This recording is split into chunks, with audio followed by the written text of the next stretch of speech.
proses belajar, transformasi, atau perubahan yang direncanakan dan berkelanjutan. Didasarkan pada Alkitab, berpusat pada Kristus, serta dilakukan oleh pendidik Kristen dengan tujuan membawa murid bertemu dengan Kristus, memperlengkapi murid dengan menanamkan cara pandang Kristen, mengembangkan pengetahuan, keterampilan, kemampuan, dan karakter murid di dalam Kristus. Sehingga kelak murid menjadi pengikut Kristus dan melayani Kristus serta sesamanya dengan sikap yang kreatif dan bertanggung jawab serta selaras dengan nilai-nilai Kristiani.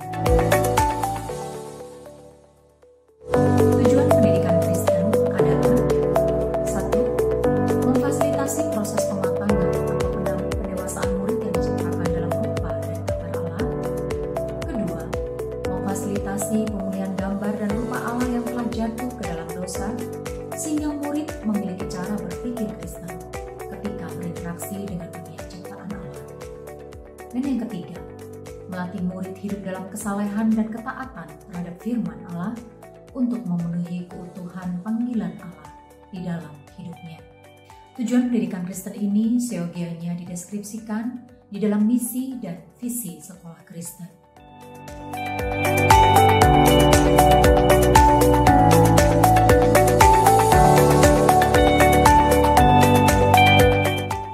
Karakteristik yang membedakan pendidikan Kristen dengan pendidikan sekuler adalah bahwa sekolah yang menerapkan pendidikan Kristen memiliki filsafat pendidikan Kristen yang menjadi fondasi untuk merancang kurikulum sekolah dan sistem pendidikan untuk menerapkan kurikulum.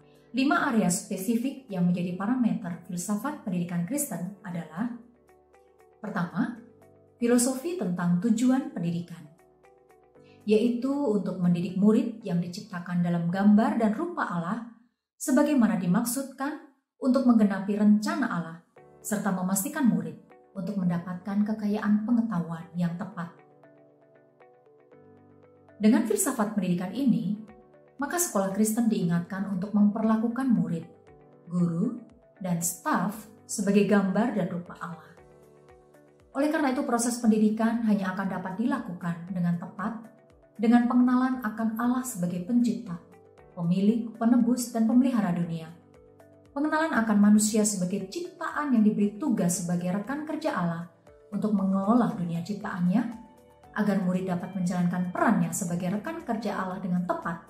Maka hal utama yang perlu dilakukan adalah membawa murid bertemu dengan Allah, mengenal kehendak-Nya melalui firman-Nya, dan memperlengkapi murid dengan cara mengembangkan pengetahuannya, keterampilannya, kemampuannya, serta mendidik murid untuk memiliki karakter Kristus.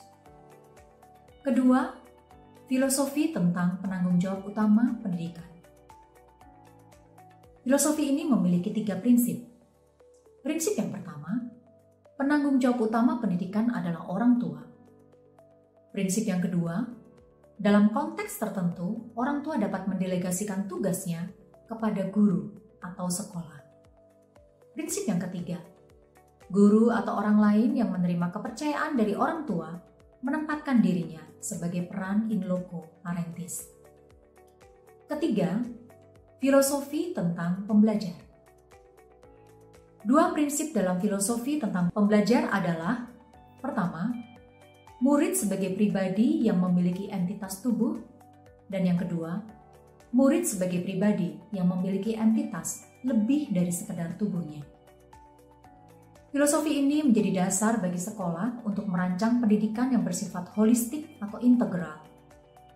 Proses pendidikan yang mencakup proses pembelajaran dan penilaian harus berfungsi mendidik hati, pikiran, dan perilaku murid. Demikian juga penilaian harus mampu mengukur hasil pencapaian belajar yang mencakup perubahan atau transformasi hati, pikiran, dan perilaku murid.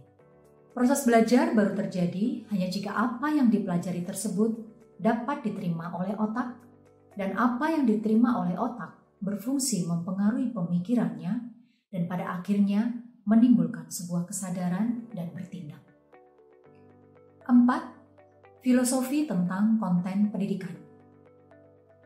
5 area spesifik dari filosofi konten pendidikan ini adalah: pertama, manusia dapat memahami sesuatu dengan tepat hanya jika diawali dengan pengenalannya akan Allah. Kedua, manusia dapat mengenal Allah dengan baik melalui pewahyuan dirinya di dalam kitab suci. Ketiga, manusia secara tidak langsung dapat mengenal Allah dengan mengamati apa yang Allah lakukan dan yang telah Ia lakukan. Keempat, ciptaan Allah menyatakan kebenaran objektif tentang dunia ciptaannya. Yang terakhir, sebagai manusia, maka pengetahuan kita bersifat subjektif dan dapat saja salah. Bahan pembelajaran atau materi yang diajarkan guru kepada murid merupakan segala sesuatu yang berhubungan dengan dunia realitas ciptaan Allah. Manusia bertugas menemukan makna dari setiap realitas ciptaan yang dirumuskan dalam bentuk bahan pembelajaran atau materi pelajaran. Oleh karena itu, materi pelajaran yang diajarkan guru di kelas tidak bisa dilepaskan dari Allah yang adalah Sang Pencipta dunia realitas yang dipelajari. Menolak atau mengabaikan Sang Pencipta menyebabkan terjadinya reduksi makna dari materi yang dipelajari. 5. Filosofi tentang pengajaran. 3 prinsip dari filosofi pengajaran adalah: pertama, keunikan materi pelajaran yang diajarkan mengarahkan kita pada tujuan pemilihan metode pengajaran. Kedua, fakta bahwa murid merupakan pribadi yang unik menuntut pada pendekatan pribadi untuk mengajarnya. Ketiga, jika tujuan pembelajaran diselaraskan pada pemulihan rupa dan gambar Allah, maka proses pengajaran haruslah berfokus pada proses evaluasi. Berdasarkan penjelasan filosofi pengajaran tersebut dapat disimpulkan bahwa parameter pengajaran yang tepat yang sesuai dengan filosofi pendidikan Kristen adalah pengajaran menggunakan metode pengajaran yang sesuai dengan keunikan materi pelajaran dan keunikan murid yang menerima pengajaran, serta pemilihan teknik penilaian yang berfungsi untuk membelajarkan murid.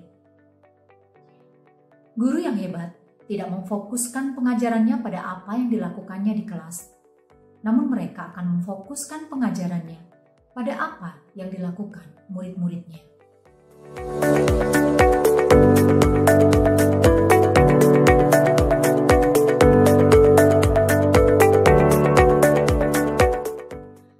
Prinsip Alkitab yang menjadi karakteristik pendidikan Kristen.